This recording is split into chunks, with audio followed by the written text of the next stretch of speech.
विद्यार्थियों, मैं रविशंकर संकट के इस समय में आपके समक्ष उपस्थित हुआ हूँ कक्षा 12 की हिंदी कोर की ऑनलाइन कक्षा के साथ।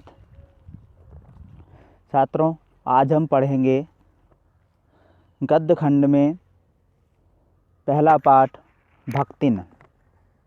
इसकी लेखिका हैं महादेवी वर्मा। सबसे पहले हम महादेवी वर्मा के विषय में कुछ जान लेते हैं। महादेवी वर्मा जी का जन्म सन 1907 ईस्वी में फर्रुखाबाद में हुआ था, जो उत्तर प्रदेश में है। इनकी रचनाएं हैं दीपशिखा, यामा, श्रृंखला की कड़ियाँ, आपदा, संकल्पिता, भारतीय संस्कृति के स्वर, अतीत के चलचित्र। या अतीत के चलचित्र इनकी एक बहुत प्रसिद्ध रचना है। स्मृति की रेखाएं और पथ के साथी। इन्हें यामा काव्य संकलन के लिए एक ज्ञानपीठ पुरस्कार मिला था। ज्ञानपीठ पुरस्कार मिला था यामा के लिए। और उत्तर प्रदेश हिंदी संस्थान का भारत भारती पुरस्कार भी इन्हें मिला था। और सन 1956 ईस्वी में पद्म भूषण से इन्हें सम्मानित किया गया था। इनका निधन हुआ था 1987 ईस्वी में इलाहाबाद में। ये एक साहित्य सेवी और समाज सेवी महिला थी।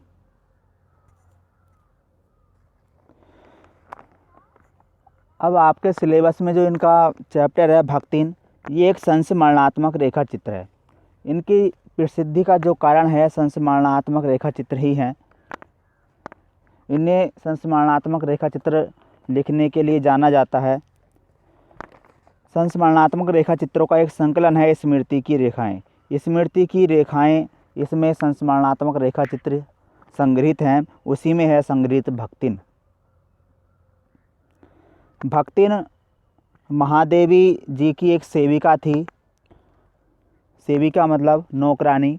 उसी को स्मरण करके, उसी को याद करके ये इसकी रचना की है महादेवी जी ने। अब भक्तिन के विषय में कुछ जान लेते हैं। भक्तिन महादेवी जी के घर काम करने से पहले, जब भक्तिन महादेवी जी के घर काम नहीं करती थी, उससे पहले ये एक संघर्षशील, स्वाभिमानी और कर्मठ महिला थी। इन्होंने अपनी बेटियों के लिए, अपनी बेटियों के हित के लिए, अपनी बेटियों के हक के लिए एक लंबी लड़ाई लड़ी थी। इसका संवेदनशील चित्रण महादेवी जी ने इस पाठ में किया है, जो हमें भावुक कर देता है। भक्तिन के वास्तविक नाम की बात करें तो भक्तिन का जो वास्तविक नाम था लक्ष्मण था। भक्तिन नाम तो महादेवी जी ने रखा था इनके सेवा भाव के आधार पर, लेकिन भक्तिन का वास्तविक जो नाम था लक्ष्मण अर्थात लक्ष्मी था।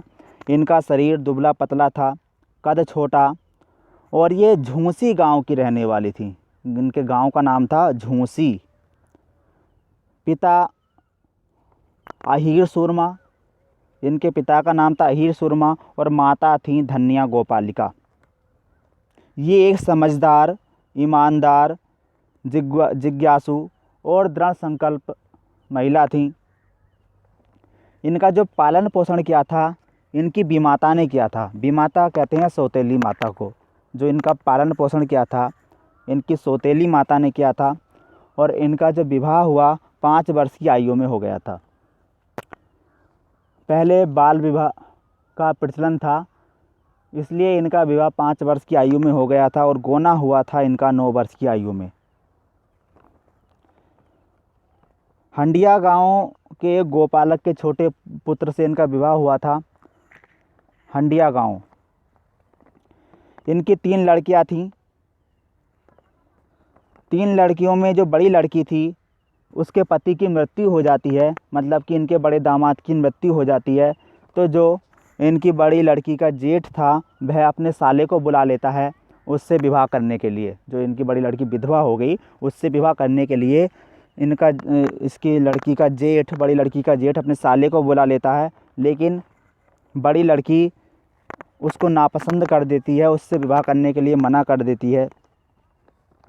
लेकिन गांव वालों के दबाव में आकर के, ग्राम पंचायत के दबाव में आकर के उसको विवाह करना पड़ता है और लक्ष्मण को उसे अपना दामाद स्वीकार करना पड़ता है।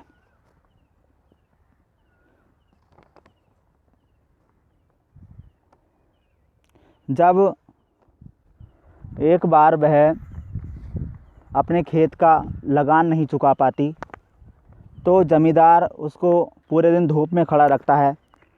उससे यह अपने आप को बहुत अपमानित महसूस करती है। एक स्वाभिमानी महिला थी, इसलिए उसे बहुत अपमान लगता है। उसे पूरे दिन धूप में खड़ा रखा गया, क्योंकि वह लगान नहीं दे पाई।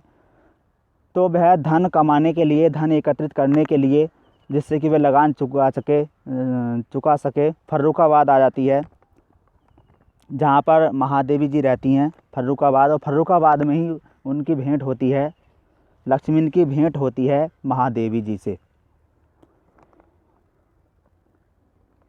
महादेवी जी उसको अपनी सेविका रख लेती हैं, नौकरानी रख लेती हैं।